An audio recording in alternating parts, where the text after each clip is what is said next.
મારું નામ દિવ્યરાજ છે રઘુસિંહ જાડેજા. મેં વિરાણી ચોકમાં કાર એક્સિડન્ટ બાબતમાં લપ કરેલી હતી. મેં છરી કાઢી. નમસ્કાર મિત્રો, રાજ્યમાં ગુનેગારોને કોઈ પ્રકારની બીક ન હોય તે પ્રકારે આતંક ફેલાવી રહ્યા છે. અને મિત્રો, એવા જ સૌથી મોટા સમાચાર અત્યારે રાજકોટથી સામે આવી રહ્યા છે. જ્યાં મિત્રો રાજકોટના વિરાણી ચોક પાસે કાર ચાલક અને એક્ટિવા ચાલક વચ્ચે કોઈ બાબતે બોલાચાલી થઈ હતી.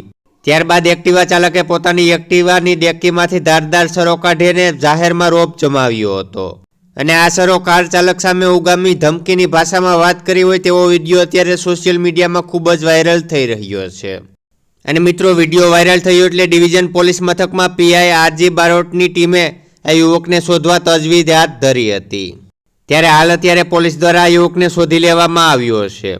અને જાહેરમાં આવું કરવાને કારણે તેને માફી પણ મગાવવામાં આવી છે. પરંતુ આ યુવક માફી પણ એ રીતે માગી રહ્યો છે કે પોલીસ ઉપર કંઈ ઉપકાર કરી રહ્યો હોય. જ્યાં મિત્રો હમણાં તમને આખો વિડીયો તેનો બતાવું છું, તો વિડીયોને છેલ્લે સુધી જોવા વિનંતી. અને મિત્રો, આપણા ગૃહ રાજ્યમંત્રી હર્ષ સંઘવી પણ એમ કહેતા હોય છે કે આપણા રાજ્યને આપણે ક્રાઇમ ફ્રી બનાવવું છે. પરંતુ એના જ રાજ્યના અનેક જિલ્લાઓમાં આવી ઘટનાઓ બનતી હોય છે.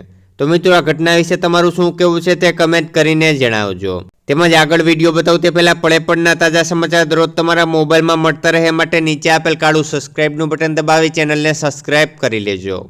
મારું નામ દિવ્યરાજ છે રઘુસિંહ જાડેજા. મેં વિરાણી ચોકમાં કાર એક્સિડન્ટ બાબતમાં લપ કરેલી હતી. મેં છરી કાઢી હતી.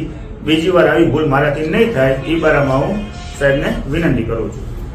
હું કહું છું કે ભાઈ કાયદો હાથમાં લેવો નહીં, નગર પોલીસ કાયદેસરની કાર્યવાહી કરશે.